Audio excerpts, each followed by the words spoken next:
we will now see how to calculate forward contract price in case known income is given, so which is known as known income model. So here it is the sum. A long forward contract to purchase a coupon bearing bond whose current price is $900.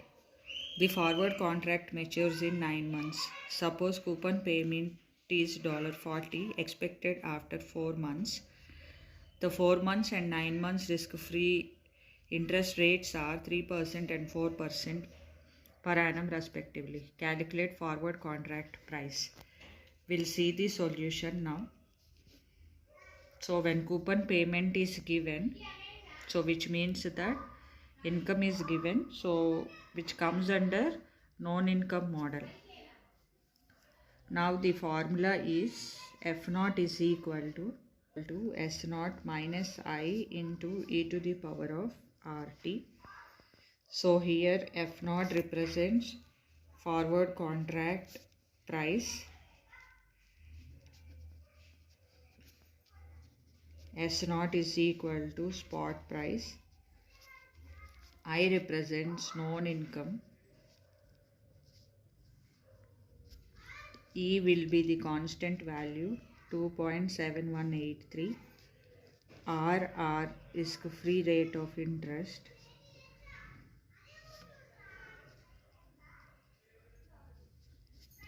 and T represents time period.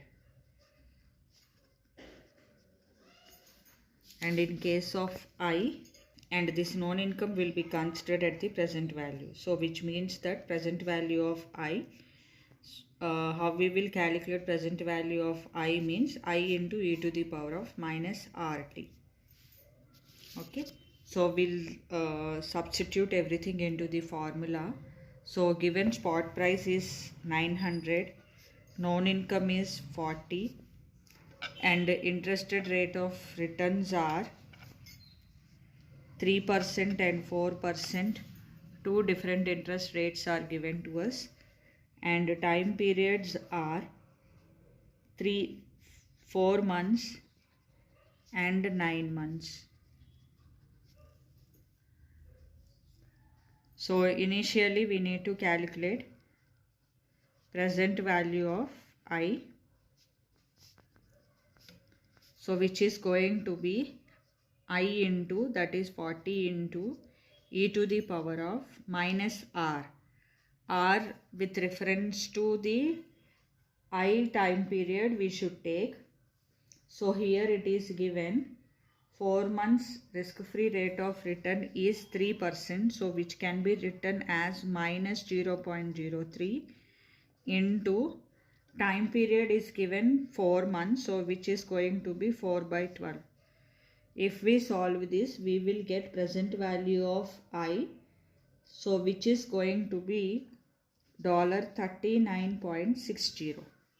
After calculation of present value of I, we can calculate the forward contract price, where F0 is equal to S0 minus I into e to the power of RT. So here S0 is given 900 minus I, which we have calculated, that is 39.60 into e to the power of R. So the contract related rate of interest is given 0.04 into T means time period. So it is a 9 months contract, so which is going to be 9 by 12. So if we solve this, we'll get the forward contract price, so which is going to be $886.60. Thank you.